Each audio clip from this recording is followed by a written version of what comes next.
Ты слушаешь Радио Мария.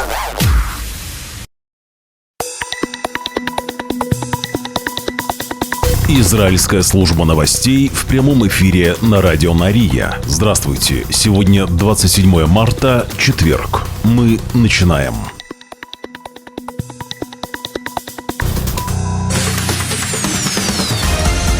Главные новости Израиля. Слушай на Радио Мария. Армия обороны Израиля подтвердила, что в начале 10-го вечера, вчера, 26 марта, из северной части сектора Газа по югу Израиля была запущена одна ракета дальнего радиуса действия. Военные прокомментировали, что запустили ракету-перехватчик, однако результаты перехвата все еще расследуются. Сообщений о пострадавших в результате этого нападения не поступало. Сирены не звучали ни в одном городе, однако на авиабазе близ Беэр-Шевы была объявлена тревога из-за возможного падения осколков после попытки перехвата. Наши слушатели сообщают, что вчера, 26 марта, в районе Беэр-Шевы был слышен взрыв, который произошел, по-видимому, после перехвата. Тем временем армия обороны Израиля объявила об эвакуации палестинцев из района города Газа, откуда был выпущен снаряд. В сообщении представитель армии обороны Израиля, говорящий на арабском языке, опубликовал карту района, который должен быть эвакуирован, заявляя, что это последнее предупреждение перед тем, как армия обороны Израиля начнет атаку.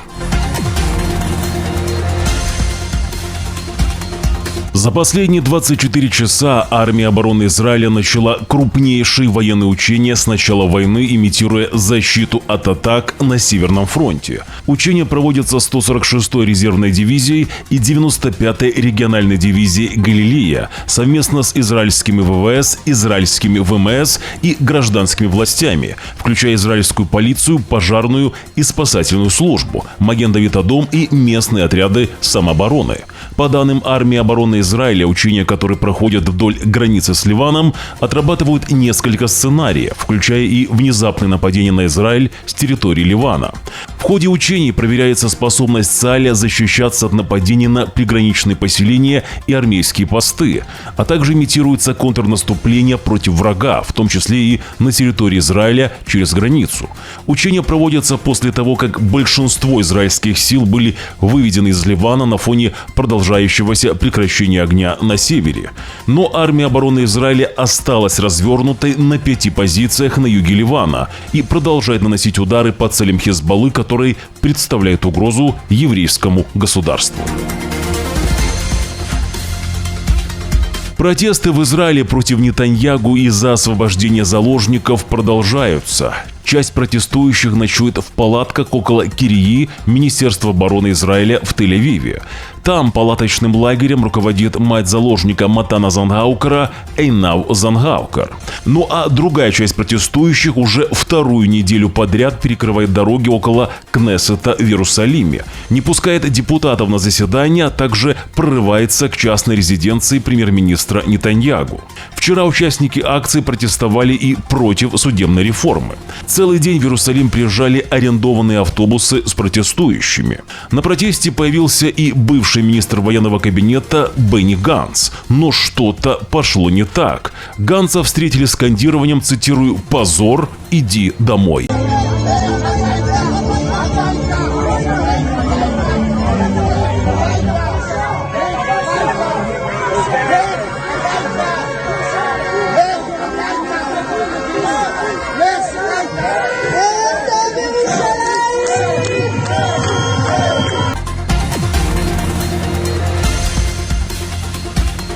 Вчера вечером в рамках акции протеста в Иерусалиме начались и разные перформансы. Возле Кнессета устроили представление, такую себе имитацию посольства Катара, в которой несколько человек в белых одеждах обмахиваются денежными купюрами, а на заднем плане играет арабская музыка. Один из демонстрантов использует веревки, чтобы управлять руками человека в маске Биньямина Нетаньягу.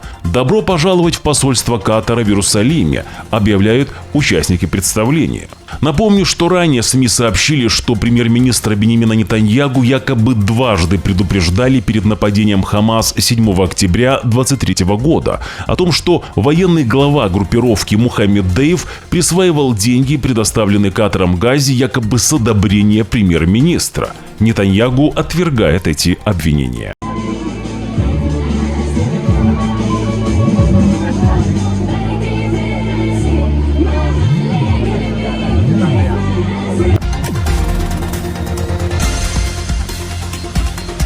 Министр обороны Израиля Исраэль Кац предупреждает палестинцев в Газе, что военные вскоре начнут действовать и в других районах сектора, призывая их поучиться у некоторых жителей Газы, которые протестуют против Хамас. Далее цитирую официальное заявление министра обороны Израиля.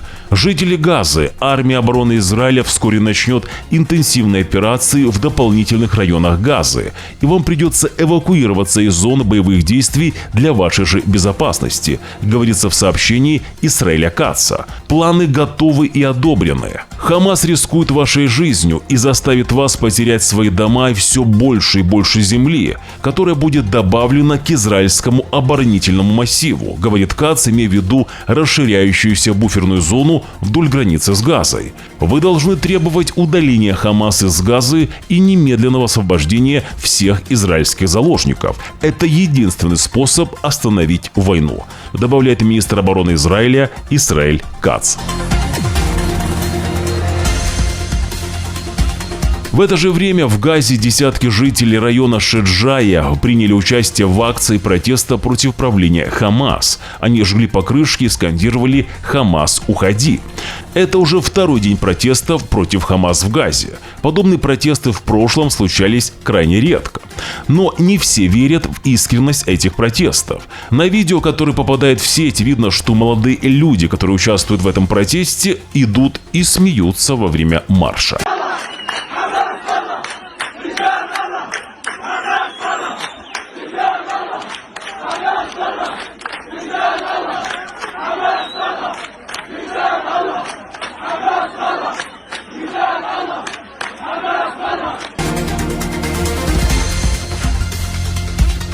Ну и главной теме выпуска. Израиль был и останется демократией, заявил премьер-министр Израиля Биньямин Нетаньягу депутатам оппозиции в Кнессете, ударив кулаком по трибуне.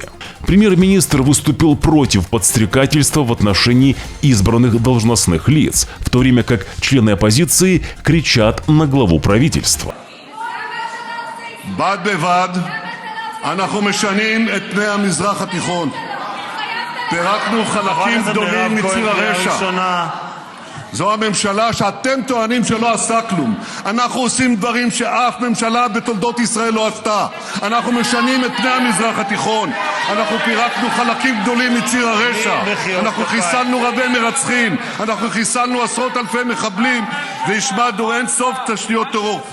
Они ежечасно называют меня предателем, продолжает Нетаньягу. Демократия не в опасности власть бюрократов. Глубинное государство в опасности, говорит премьер-министр, ругая небольшую кучку чиновников, которые, как он утверждает, работают против избранного правительства. Для вас самая большая опасность для демократии – это демократия. Демократия – это прежде всего власть народа. Люди требуют, чтобы голоса были реализованы посредством решений правительства. В демократии необходим баланс между ветвями власти. Демократия – это власть большинства, продолжает премьер-министр, критикуя анархию на улицах и призывая оппозицию, цитирую, «возможно попытаться хоть раз уважать волю народа».